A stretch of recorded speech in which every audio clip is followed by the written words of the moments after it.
बच्चों, आपका biotech channel में स्वागत है। तो इस वीडियो को जो है वो सब्सक्राइब कर दीजिए जिससे कि आपको हर एक वीडियो आपके पास तक पहुंचता रहे। और इस वीडियो को शेयर कर दीजिए जिससे कि आपके हर मित्र को उसको फायदा मिलता रहे। तो बच्चों, बहुत ही इम्पोर्टेंट है आज जो है पार्ट जो है 3 है फोटोसिंथेसिस का। और चाहे बोर्ड का पेपर हो और चाहे नीट का पेपर हो, सभी पेपर जो है ये एग्जाम में पूछा जाता है और है बहुत इंपॉर्टेंट। जहां भी आप जाएंगे इससे क्वेश्चन रहेगा। तो अगला होता है फोटोसिंथेसिस का नेचर ऑफ लाइट होता है। और नेचर ऑफ लाइट में जो है वो तो सूर्य का प्रकाश जो होती है, नेचर ऑफ लाइट या इसकी हिंदी होती है प्रकाश की प्रकृति होता है वो। तो जैसा कि आप जानते हैं कि मेन जो सनलाइट होता है, मेन जो होता है वह सनलाइट होता है जो है वो। अब आती है कि सन जो होती है एक विशेष प्रकार की ऊर्जा होती है और जो कि सोलर एनर्जी, उसको कहते हैं सोलर एनर्जी या सौर ऊर्जा कहलाता है। सौर ऊर्जा आर, इसको कहते हैं इलेक्ट्रोमैग्नेटिक एनर्जी। आर इसको कहते हैं इलेक्ट्रोमैग्नेटिक एनर्जी कहते हैं वो। तो सौर जो है वो सूर्य जो है सोलर एनर्जी या इसको क्या कहते हैं, इलेक्ट्रोमैग्नेटिक एनर्जी कहते हैं। और यह ऊर्जा जो है तरंगों के रूप में, माने वेव्स के रूप में जो होती है वो गति करती है। और दो समीपवर्ती तरंगों के शिखर के बीच की दूरी को हम वेवलेंथ कहते हैं। इसे क्या कहते हैं, वेवलेंथ या इसको हम तरंगदैर्घ्य कहते हैं वो। और इसकी हिंदी क्या होती है, इसकी हिंदी होती है तरंगदैर्घ्य होता है। और इसे हम लैम्डा से इंडिकेट करते हैं वो। अब आती है कि तरंगदैर्घ्य जितना छोटा होगा उतनी ही ऊर्जा जो हो हमें प्राप्त होती है, उतनी ही ऊर्जा अधिक होती है। और सूर्य के प्रकाश में विभिन्न तरंगदैर्घ्य की तरंगे होती हैं वो। जैसे कि हम बात करते हैं, और जैसे कि ये देखिए विजिबल लाइट होता है जिसको कि हम दृश्य प्रकाश कहते हैं। और विजिबल लाइट में विभिन्न, माने कि इस विजिबल लाइट में के प्रत्येक रंग के लिए विशेष प्रकार की तरंगदैर्घ्य होती है जिसे कि हम वेवलेंथ कहते हैं। जैसे वायलेट के लिए 390 से 430 नैनोमीटर होता है वो। और इंडिगो के लिए 430 से 470 nm होता है। ब्लू के लिए 470 से 500 nm होता है। और ग्रीन के लिए 500 से 580 nm होता है। और येलो के लिए 580 से 600 nm माने नैनोमीटर होता है। इसी प्रकार से ऑरेंज के लिए 600 से 650 nm होता है। रेड के लिए 647 nm या 650 nm होता है वो। अब आती है रेड के ऊपर भी जो होता है इंफ्रारेड होती है। और इंफ्रारेड माने इसके बाद भी अधिक लंबी किरणें होती हैं जो कि इनविजिबल होती हैं और इसको हम इंफ्रारेड कहते हैं। और इसी प्रकार से जो वायलेट होता है वो वायलेट से भी छोटी जो होती है तरंगदैर्घ्य होती है जो है वो, और ये भी अदृश्य होती है वो। और इसको हम क्या कहते हैं, इसको हम अल्ट्रा वायलेट, इसको क्या कहते हैं, इसको हम अल्ट्रा वायलेट रेंज या इसको क्या कहते हैं, यूवी रेज कहते हैं जो है वो। तो अब आती है कि इस प्रकार से सौर ऊर्जा का वह भाग जो सूर्य से पृथ्वी तक आता है जो है वो, इसे हम दृश्य स्पेक्ट्रम या इसे हम हिंदी में क्या कहते हैं, इसी हिंदी में हम विजुअल स्पेक्ट्रम कहते हैं जो है वो। माने इसमें क्या होता है कि और इसका कुछ ही भाग, माने जो विजुअल स्पेक्ट्रम आता है उसका कुछ ही भाग जो है फोटोसेंसिस जो होता है वो क्रिया करता है वो। तो प्रकाश में तरंग, माने प्रकाश में तरंग और जो है पार्टिकल, माने दो चीज जो है वो, एक तो वेव्स होता जो है वो उसको तरंग कहते हैं। और सेकंड पार्टिकल होता है इसे कण कहते हैं। ये दोनों के गुण जो होता है प्रकाश में पाए जाते हैं जो है वो। अब आती है कि जो फोटॉन, माने एक टर्म होता है उसको फोटॉन कहते हैं वो। तो फोटॉन क्या होता है कि सूर्य से प्रकाश से जो होता है ऊर्जा के छोटे छोटे बंडल आते हैं और इसे हम क्या कहते हैं, इसे हम फोटॉन कहते हैं जो है वो। अब आती है कि फोटॉन जो होता है वास्तव में प्रकाश की ऊर्जा की एक निश्चित मात्रा होती है, और इसे क्या कहते हैं, इसे हम क्वांटम कहते हैं। वो ये जो होता है क्या कहलाता है, एक क्वांटम कहलाता है। अब आती है, तो इतनी बातें बच्चों रही, इसको क्या कहते हैं, नेचर ऑफ लाइट कहते हैं वो। अब अगली हेडिंग आती है फोटोसिंथेटिक पिगमेंट्स। नेक्स्ट हेडिंग बात करते हैं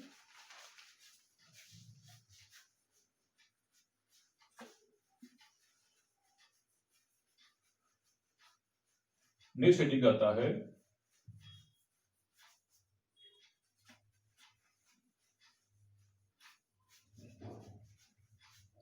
फोटोसिंथेटिक पिगमेंट्स।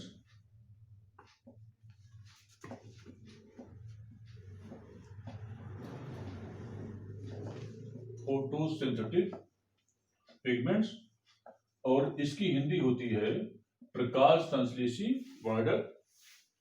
प्रकाश संश्लेषी,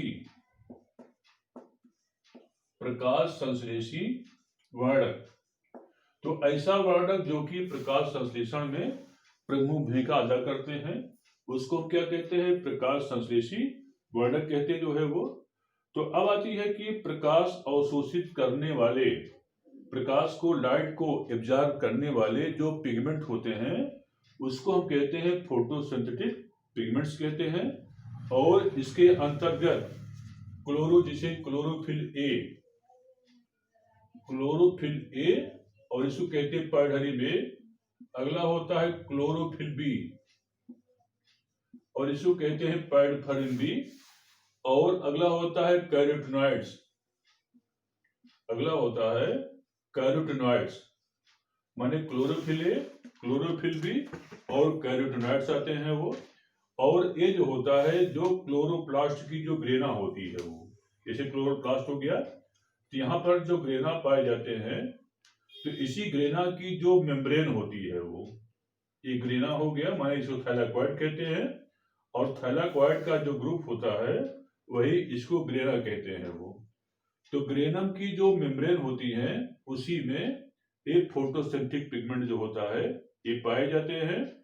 और ये मुख्यतः नीला, बैगनी, लाल व नारंगी, माने कौन कौन सी, नंबर 1 ब्लू, अगला होता है बैगनी माने वायलेट, और अगला होता है रेड माने लाल, और अगला होता है माने कि नीला, वायलेट, रेड और नारंगी, माने इन किरणों का क्या काम करते हैं वो, इब्जार्ब करने का काम करते जो है वो।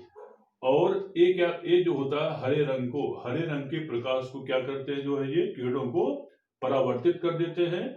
इसलिए जो ग्रीन प्लांट्स की पत्तियां होती हैं, वो पत्तियां जो होती हैं वो हरे रंग की दिखाई पड़ती हैं वो, क्योंकि ये क्या करते हैं कि हरे रंग को क्या करते हैं, ये हरे रंग के प्रकाश किरणों क्या करते हैं वो परावर्तित कर देते हैं। अब आती है कि इसमें जो क्लोरोफिल ए होता है वो, क्लोरोफिल ए जो होता है, ए मुख्यतया नीले माने मुख्यतया ब्लू कलर माने नीला, अगला होता है बैगनी, नीला बैगनी, और अगला होता है नीला बैगनी और लाल माने रेड कलर के प्रकाश का क्या करते हैं, ये अवशोषण करते हैं। अब आता है कि क्लोरोफिल जो बी होता है, ये जो होता है मुख्यतः नीले प्रकाश का, ये जो होता है मुख्यतः नीले प्रकाश को ये अवशोषित करता जो है ये।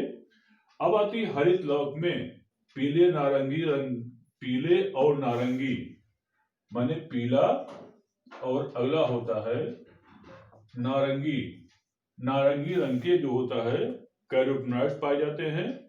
और ये क्या काम करते हैं कि नीले हरे, ये जो होते हैं नीले हरे रंग के प्रकाश का ये अवशोषण करते जो है वो।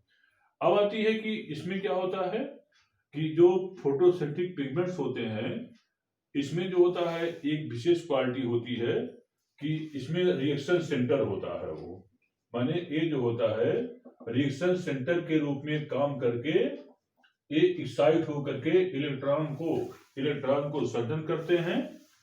और इलेक्ट्रॉन जो होता है, इसके बाद इलेक्ट्रॉन को क्या करते हैं, ये स्थानांतरित करते हैं जो है वो। अब आती है कि इतना इतना किसके बारे में होता है, ये होता है फोटोसिंथेटिक पिगमेंट्स, या इसको कहते हैं प्रकाश संश्लेषी वर्णक कहते हैं जो है वो। अब अगली हेडिंग आती है, अगली हेडिंग है मैकेनिज्म ऑफ फोटोसिंथेसिस, या इसकी हिंदी होती है प्रकाश संश्लेषण की क्रियाविधि। Mechanism of photosynthesis.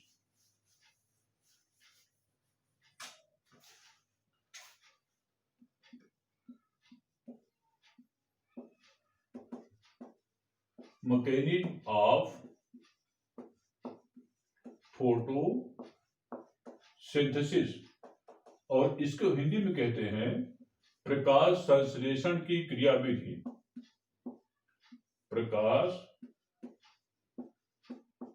संश्लेषण की क्रियाविधि, और इसकी इंग्लिश होती है मैकेनिज्म ऑफ द फोटोसिंथेसिस।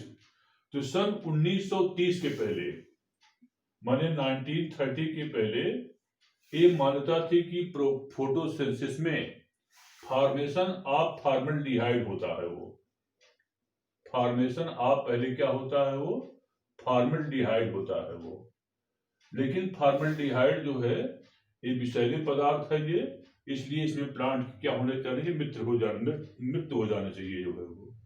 तो अब माने इसमें क्या माना गया कि प्लांट जो होता है कार्बन डाइऑक्साइड को एटमॉस्फेयर से लेते हैं और वाटर को सॉइल से एब्जॉर्ब करते हैं, और जो लाइट होती है, वो लाइट माने सनलाइट होता है, उसकी उपस्थिति में पहले बनाते हैं CH2, और उसको कहते हैं फॉर्मल्डिहाइड कहते हैं, वो फॉर्मल्डिहाइड कहलाता है। और फॉर्मेशन जो है O2 गैस का होता है। इसके बाद ये जो 6CH2O, ये जो फॉर्मल्डिहाइड होता है इसका पॉलीमेराइजेशन होता है, वो पॉलीमेराइजेशन होता है, माने बहुलकीकरण होता है वो। और बहुलकीकरण के बाद बन जाता है C6H12O6। इसको क्या कहते हैं, इसको हम ग्लूकोज कहते हैं जो है वो। माने कि इस केस में क्या होता है कि प्लांट जो होता है कार्बन डाइऑक्साइड को एटमॉस्फेयर से लेता है, वाटर को सॉइल से लेता है, सूर्य से सूर्य का प्रकाश लिया और फॉर्मल्डिहाइड बनाता है, तथा ऑक्सीजन गैस का निर्माण होता है इसमें। और यह जो फॉर्मल्डिहाइड होती है इसका बहुलकीकरण होता है, और बहुलकीकरण बाद जो होता है ये ग्लूकोज का निर्माण होता है।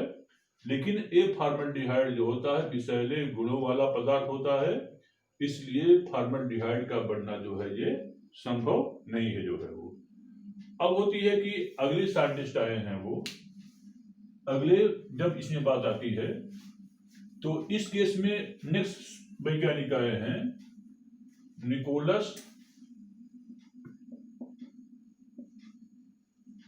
निकोलस सास्यूर, एक साइंटिस्ट थे जो है वो। और इन्होंने क्या बताया है कि बाहर निकली O2 की मात्रा जो है वो, माने ग्रीन प्लांट जो होता है जितना ऑक्सीजन को रिलीज करते हैं, वो जितना ऑक्सीजन को मुक्त करते हैं, और उतना ही माने कार्बन डाइऑक्साइड को बाहर से क्या करते हैं, वो एब्जॉर्ब करने का काम करते जो है वो। माने कि जितना कार्बन डाइऑक्साइड को एब्जॉर्ब करते हैं उतना ही ऑक्सीजन क्या करते हैं, वो रिलीज करते हैं वो। और इसको किसने बताया है, वो निकोलस डी सास्यूर ने बताया जो है वो। अब इसके बाद ये आए हैं CB वान नील, फिर अगले साइंटिस्ट आए हैं वो CB वान नील, ये वैज्ञानिक आए जो है वो CB वान नील, और ये आए हैं 1913 जो है वो। और इन्होंने क्या बताया है कि जो सल्फर बैक्टीरिया होते हैं 6 carbon dioxide plus 12H2S, sunlight और C6H12O6 प्लस 6CH2O और प्लस 12 सल्फर। तो इन्होंने क्या बताया कि हाइड्रोजन सल्फाइड लेकर के इस सल्फर का उत्पादन करते हैं। तो बच्चों आज के लिए इतना ही पर्याप्त है। अगले टॉपिक में जो है इसके आगे चलेगा, जिसको बोलते हैं ऑक्सीजनिक एंड डिऑक्सीजनिक। बच्चों लाइक करना न भूलिएगा। धन्यवाद।